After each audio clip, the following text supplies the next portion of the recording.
الحمد لله رب العالمين، والصلاة والسلام على أشرف الأنبياء والمرسلين وعلى آله وصحبه ومن تبعهم بإحسان إلى يوم عظيم.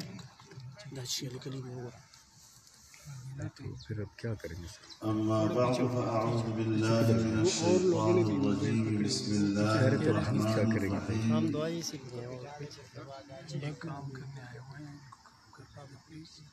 يا أيها الذين آمنوا إن تطيعوا الذين كفروا يردوكم على أعقابكم فتنقلبوا خاسرين. بل الله مولاكم وهو خير الناصرين. صدق الله العظيم.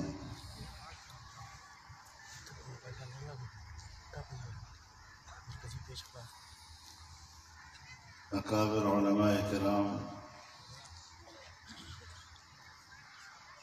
مشائخ اعظام،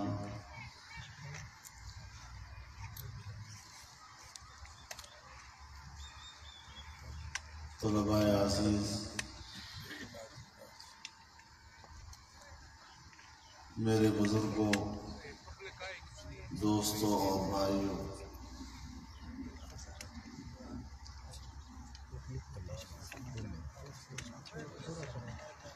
آج کی اس تقریب سعید میں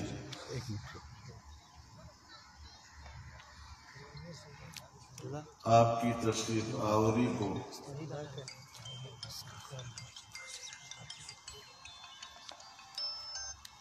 اس جامعہ کے لیے باعث برکت سمجھتا ہوں. دل کی گہرائیوں سے آپ کا شکر گزار بھی ہوں اور آپ کو خوش آمدید کہتا ہوں. بالخصوص اپنے مہمان مکرم حضرت شیخ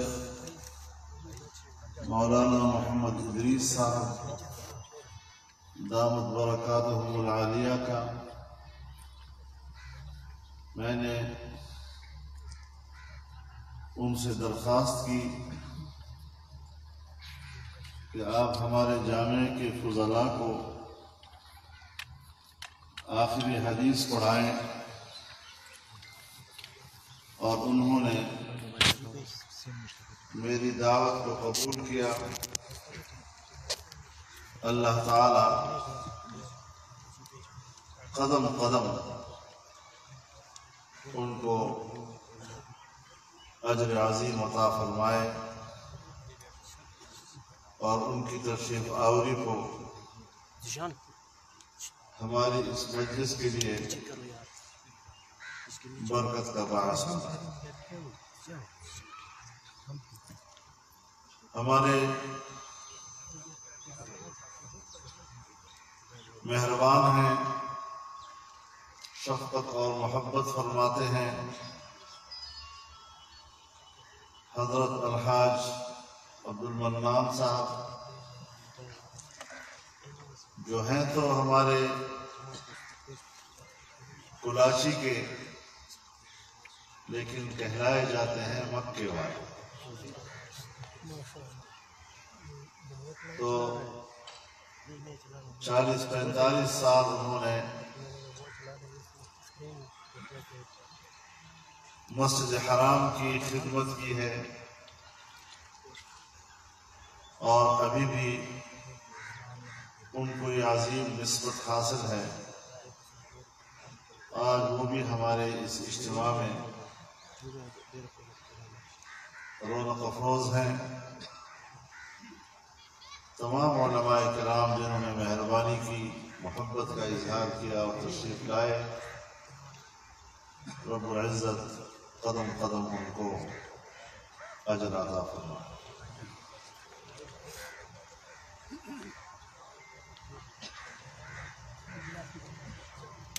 میں نے چند روز پہلے اپنے طلباء سے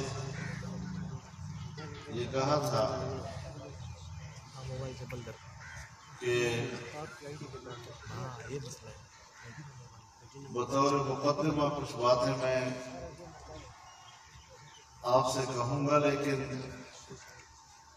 حدیث پر بحث اگر شیخ تشریف لائیں گے تو وہ کریں۔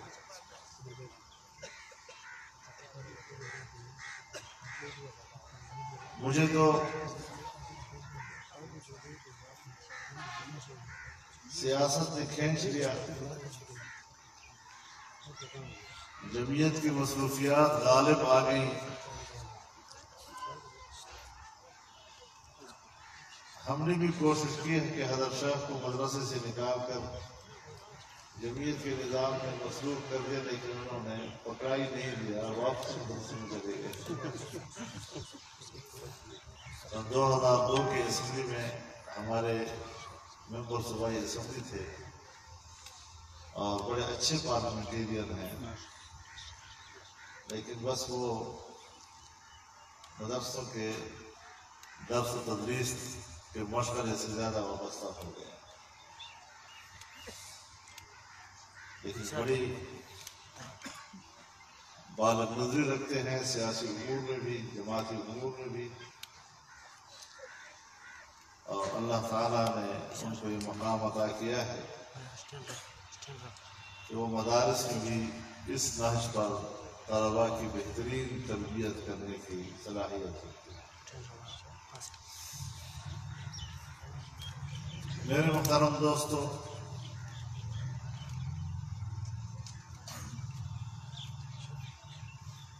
یہ مدارس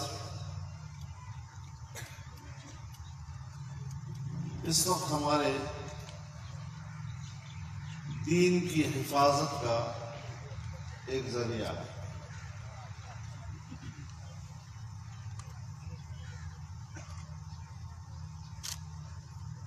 اور اللہ کا یہ آخری دین،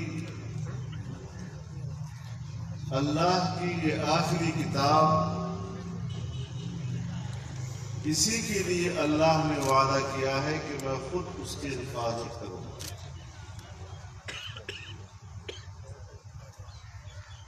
دوسری آسمانی کتابوں کے بارے میں اللہ نے یہ نہیں فرمایا کہ میں اس کی خود حفاظت کروں گا،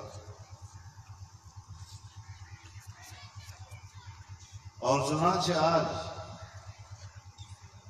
1500 سال پورے ہو رہے ہیں کہ قرآن کریم کا ایک ایک حرف، اس کا ایک ایک زبر زیر اسی طرح محفوظ ہے جس طرح کہ اللہ رب العزت نے جناب رسول اللہ صلی اللہ علیہ وسلم کو عطا کیا۔ حالانکہ ہماری اسلامی تاریخ میں بڑے بڑے انقلابات آئے، بغاوتیں ہوئی، شہر کے شہر اجڑ گئے، لائبریریاں تہس نہس ہو گئی، کتب خانے جل گئے، اور بظاہر یوں لگا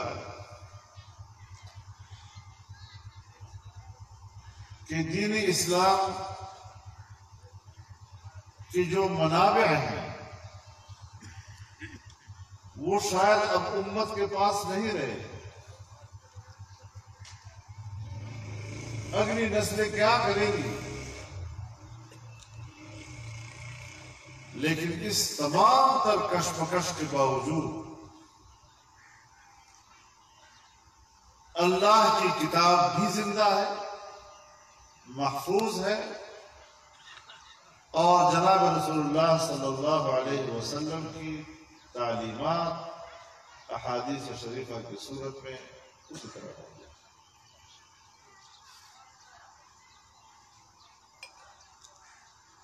آپ اس بات سے اندازہ لگائیں کہ دنیا کے مختلف بادشاہوں کو جناب رسول اللہ صلی اللہ علیہ وسلم نے خطوط لکھے،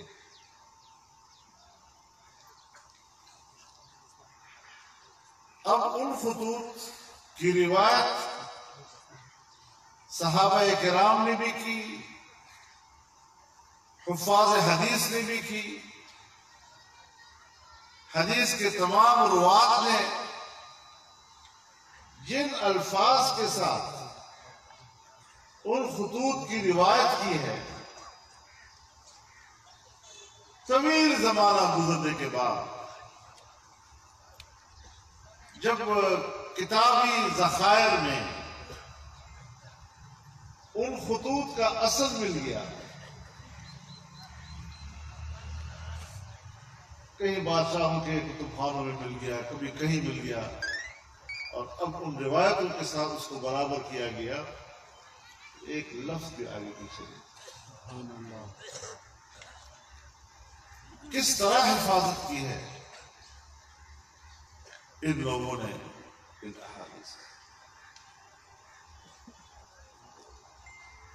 اور اللہ کی طرف سے اسی حفاظت کا نتیجہ ہے کہ وہ چیز محفوظ آج اس دور میں ہماری اس نسل کے پاس موجود ہے۔ تو آپ اس لحاظ سے خوش قسمت ہیں کہ جب اللہ رب العزت اپنے دین کی حفاظت کرتا ہے، قرآن و حدیث کے اور اس کے علوم کی حفاظت کرتا ہے، تو ظاہری اسباب ان طلباء اور اساتذہ کی صورت میں ہمارے سامنے موجود ہے۔ کتنی بڑی خوش قسمتی ہے کہ اللہ نے چن لیا ہے کچھ لوگوں کو اس کی دین کی حفاظت کے لیے، اس کے قرآن کی حفاظت کے لیے، ان کے احادیث کی حفاظت کے لیے، ورنہ دنیا تو ان علوم کے در پہ ہے۔ 1857 کا جب وقوع ہوا برصغیر میں، انگریز نے سمجھا کہ ہم فاتح ہیں،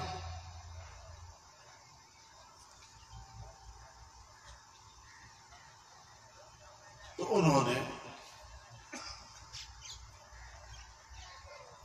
مذہب اور دین کو ہمیشہ کے لیے دفن کرنے کی نیت سے علی گڑھ میں مدرسہ کھولا،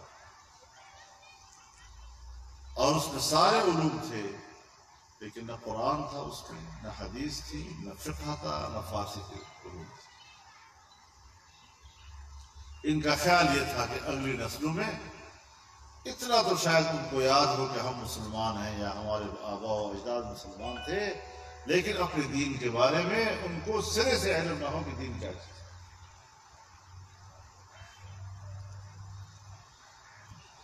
اللہ تعالیٰ کروٹ کروٹ کروڑوں رحمت نازل فرمائے ہمارے اکابرین پر کہ انہوں نے بے سر و سامانی کیا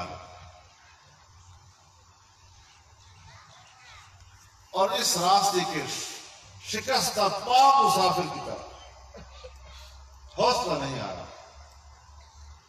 اور ایک مسجد کے ایک درخت کے سائے میں بیٹھے،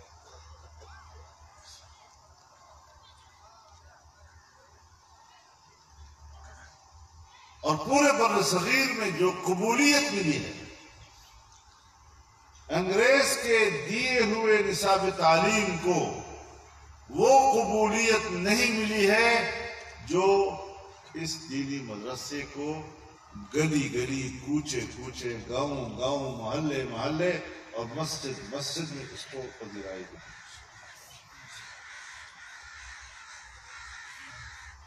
تو اس کا بھی خیال تھا کہ ہم نے قرآن و حدیث کے علوم کو دفن کر دیا ہے، لیکن زندہ ہے۔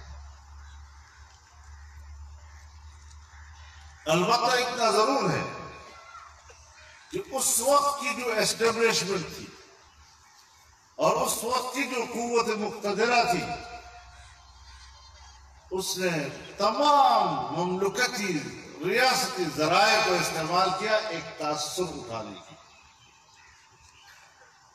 کہ یہ مدرسے میں جانے والا طالب علم، اس نے تو زندگی ضائع کر دی، ماں باپ کا گھر اجڑ گیا، اس کے اولاد میں تو بس ختم ہو گئی بات، اور یہ محلے کے لوگوں کے گھروں کے ٹکڑوں پر پڑنے والے طالب علم اور مذاق بنا دیا، جیسے ایک معاشرے کے کم ہی لوگ ہوں، تاکہ لوگوں کے دلوں میں اس کی قدر منزلت نہ پیدا ہو، لوگوں کی طرف رجوع نہ کریں اور معاشرے میں ان کی اہمیت ختم کر دو۔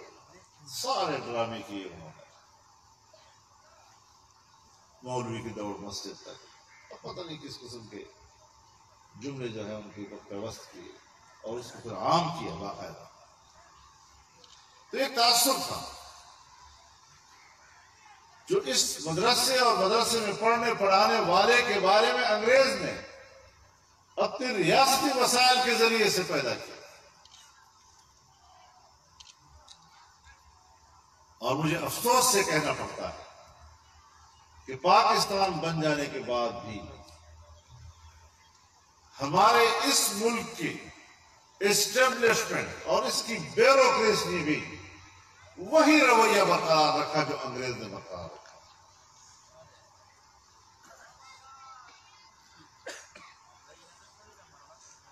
لیکن وہ اپنے آقاؤں کی خدمت کر رہے تھے اور ہم اپنے اسلاف کی پیروی کر رہے تھے۔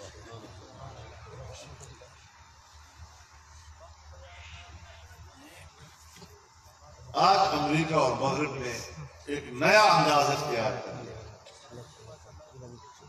اس وقت یہ تاثر دیا کہ مولوی، طالب علم، مدرسہ یہ کمی قسم کے لوگ ہیں، معاشرے میں اس کی کوئی اہمیت نہیں ہے۔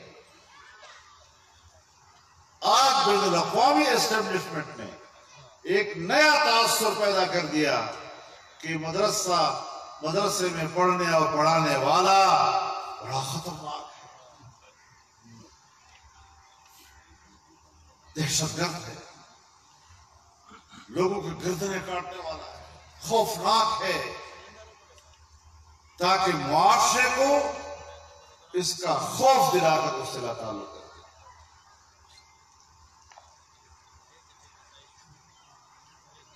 اور آپ نہیں جانتے کہ پاکستان میں کس حکمت کے ساتھ ہم نے گزشتہ 15-20 سال گزارے ہیں۔ اللہ رب العزت نے حفاظت کرنی ہوتی ہے، یہ تاثر بھی ظاہر ہے۔ ایک بیانیہ تھا 2001 کے بعد، دہشت گردی کے خلاف جنگ، شدت پسندی کے خلاف جنگ، انتہا پسندی کے خلاف جنگ، اور دنیا پر ایک تصور سوار کر دیا انہوں نے، اور ایک تاثر مدرسے کے بارے میں اٹھا لیا انہوں نے جو خلاف حقیقت چیزیں، محض تصوراتی ہوں، زمینی حقائق نہ ہوں۔ آپ دماغوں پر تو اس تصور کو مسلط کر سکتے ہیں، لیکن آپ دلوں میں اس کو نہیں اتار سکتے۔ آج میں اگر امریکہ سے پوچھوں کہ اسی افغان طالب کے ساتھ معاہدہ کر کے تم نے اپنے پورے بیانیے کی نفی نہیں کر دی، اور امریکہ تو بہت دور کی چیز ہے، اسی کی پیروی ہم نے کی۔ آج میں اپنے اسٹیبلشمنٹ کو کہنا چاہتا ہوں کہ اب تم کس منہ سے مدرسے کو دہشت گردی کا مرکز کہو گے؟ تم کس منہ سے کہو گے کہ یہ ہمارا نصاب غلط ہے؟ تم کس منہ سے کہو گے کہ اس مدرسے میں جو پڑھایا جاتا ہے وہ شاید سوسائٹی کے لیے مناسب نہیں ہے؟ تو سن لو، اب تمہارا بیانیہ مٹ چکا ہے۔ نعرہ تکبیر! اب اپنے گھروں میں آرام سے بیٹھ جاؤ، ہمیں اپنا کام کرنا ہے۔ ہماری تعلیم کو ڈسٹرب مت کرو، ہم تم سے اچھے پڑھے لکھے لوگ۔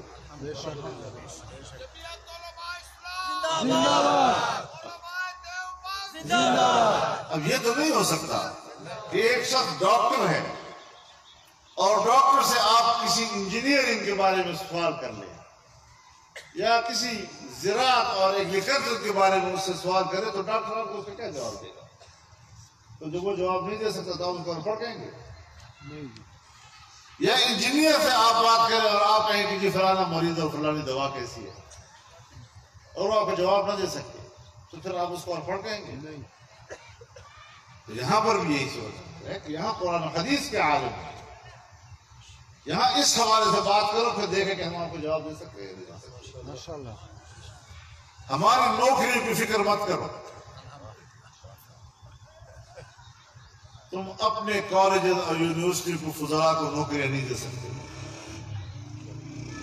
لاکھوں کی تعداد میں قطار اندر قطار کھڑے ہیں اور تم سے نوکریاں مانگ رہے ہیں، تم ان کو نوکری نہیں دے سکتے۔ اور ہم پر آج کل ایسے عقل مند قسم کے حکمران مسلط ہیں کہ 1947 سے لے کر آج تک 72 سال ہو گئے۔ ان 72 سالوں میں پاکستان کے کل ملازمین بڑے سے لے کر چھوٹے تک 96 لاکھ، 70 سالوں میں 96 لاکھ۔ اور یہ کہتا ہے میں اقتدار میں آتی ہی نوجوانوں کو 1 کروڑ نوکریاں دوں گا۔ کہاں سے دے گا؟ تمہارا باپ دے گا؟ یہ عقل کی بات ہے؟ اب وہ 1 کروڑ تو، لیکن 25 لاکھ اس 1 سال کے اندر 25 لاکھ نوجوان وہ بے روزگار ہو گئے۔ آپ مختلف اداروں میں جائیں، ملازمین نکالے جا رہے ہیں۔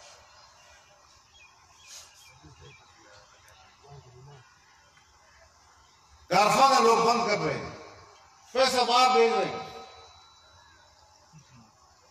تو تم نے تو لوگوں کو بے روزگار کیا ہے۔ اب وہ تو ہم پہلے بھی جانتے تھے کہ بومیا مارنا، ہمیں پہلے بھی پتا تھا۔ مجھے افسوس اپنی قوم پر ہے کہ اس قوم نے کس طرح اس باتوں پہ اعتماد کیا۔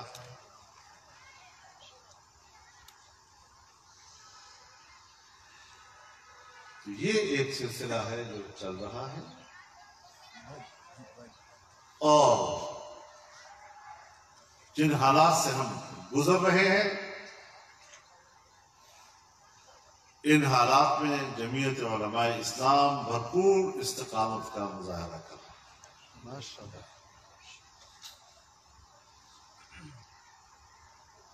لیکن ایک بات ذہن میں رکھیں کہ ایک بیماری ہمارے ملک کے اسٹیبلشمنٹ کے اندر سے نہیں گئی،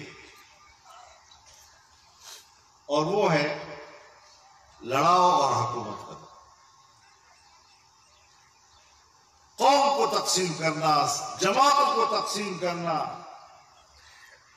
جماعتوں کو گروپوں میں بانٹنا، یہ انہی کا وتیرہ ہے۔ اور میں نے جب یہاں پر اسی زمانے میں ہم ملین مارچ کرتے تھے تو اس وقت میں نے پشاور میں یہ بات کہی تھی کہ اس قسم کی سازشیں اب وہ کر رہے ہیں۔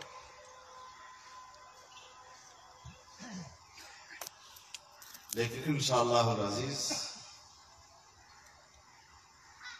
جمعیت علماء اسلام کے صفوں میں ایسی کوشش جو پہلے ناکام ہوئی ہیں انشاءاللہ اب بھی ناکام ہوئی۔ انشاءاللہ جمعیت اس ایک صف کا نام ہے، جمعیت ایک آواز کا نام ہے، جمعیت ایک قوت کا نام ہے۔ اور ایسے واقعے آ جاتے ہیں تاریخ میں۔ تو ہمارے ایک بزرگ ہیں، بڑے عالم دین ہیں، مجھے ایک دفعہ کہا آپ پریشان نہ ہو، یہ کام قدرت کی طرف سے ہوتے ہیں، یہ عمل تطہیر ہے۔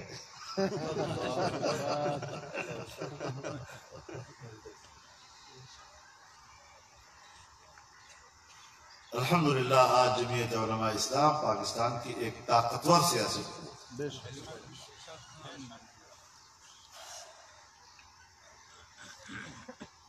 ہمارے مدارس میں جو معاشرے کو لوگ دیے ہیں، آزادی مارچ میں آپ نے اسلام آباد کے اندر 15-20 دن تک پورا سفر بھی، وہاں قیام بھی، اتنا امن اور اتنا نظم اور اتنا انسانی احترام انہوں نے دیکھا ہی نہیں تھا، اور ان کا خیال تھا کہ ہم نے تو دنیا کو کچھ اور دکھایا تھا، یہ تو کچھ اور نکلے۔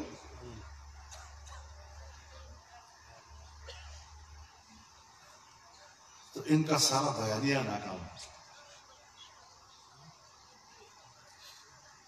اور انشاءاللہ جماعت کے اندر اس قسم کی صورتحال پیدا کرنا منہ کی کھائیں گے انشاءاللہ۔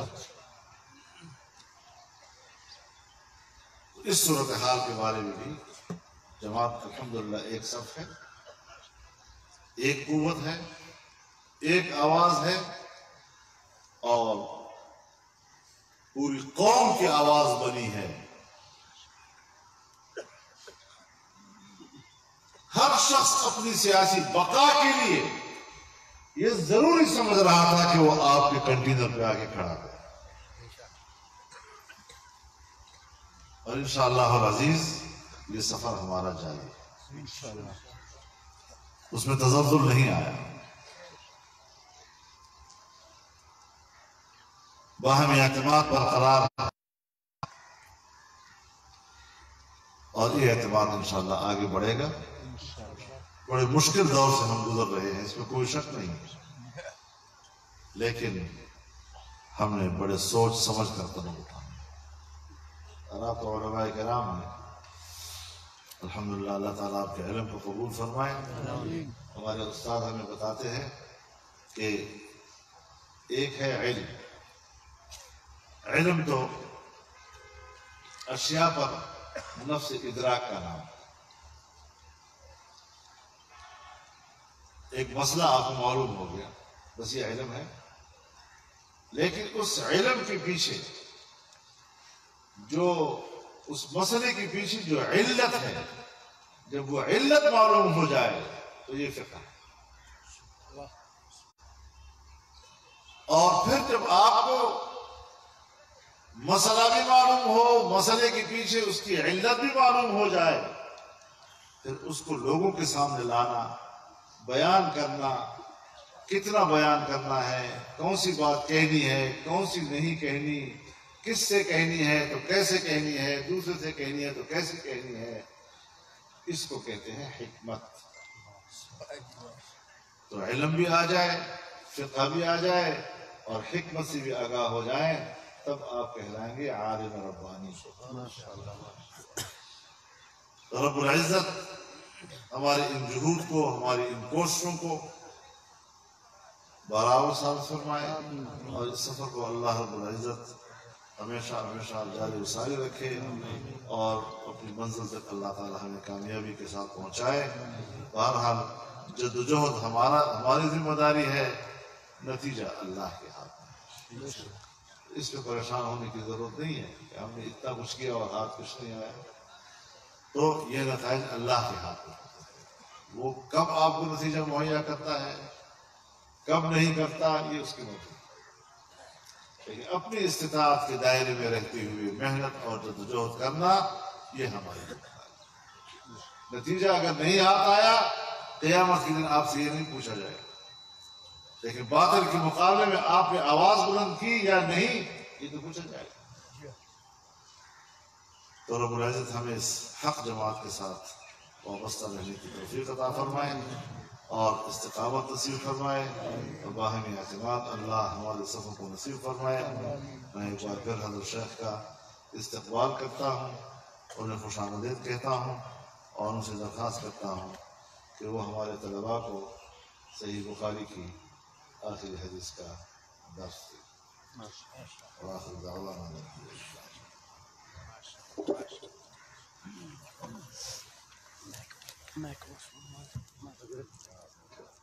حضرت قائد محترم نے بہت ہی خوبصورت انداز میں جو تقریب سعید کا خلاصہ بیان کیا ہے، یہ آپ تمام حضرات کو مبارک ہو، اور اپنے مدرسے کے فضلاء کو جس انداز میں انہوں نے گائیڈ کیا ہے، لائن دی ہے، اور جو آگے ان کا مستقبل ہے، حضرت نے بہت ہی مختصر وقت میں اپنے فضلاء کو ان کی رہنمائی فرما دی ہے۔